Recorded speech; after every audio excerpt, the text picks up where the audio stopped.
John Smith awoke with a start, his heart racing as he glanced around the unfamiliar room. The last thing he remembered was closing up his shop for the night and beginning the short walk home. How did he end up here? He climbed slowly out of the creaky old bed, his joints aching as if he hadn't moved them in days. Peering out the lone window, he saw only dense forest in every direction. Not a sign of civilization as far as the eye could see. Panic began to set in.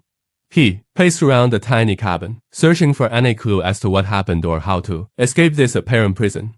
That's when he noticed the heavy wooden door was slightly ajar.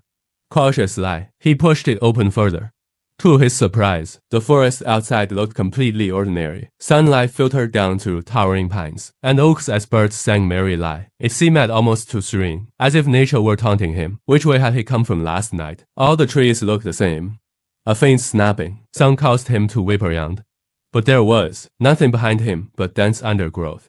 He started walking swiftly in a random direction, hoping to find a trail or road. The snapping grew louder, as if something was following, close behind. Adrenaline surging, John began to run blindly through the woods. Thorns and branches scratched at his skin and clothes, but he didn't care. He had to get away from whatever was after him. Just as he was ready to collapse from exhaustion, he burst through the trees and found himself standing in the middle of Main Street. But something was not right.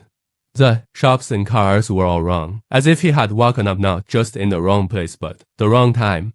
At that moment, a man in a strange metallic contraption zoomed by, barely avoiding hitting him. John Smith had no idea what year it was or how he got there, but one thing was clear. He no longer knew what was real.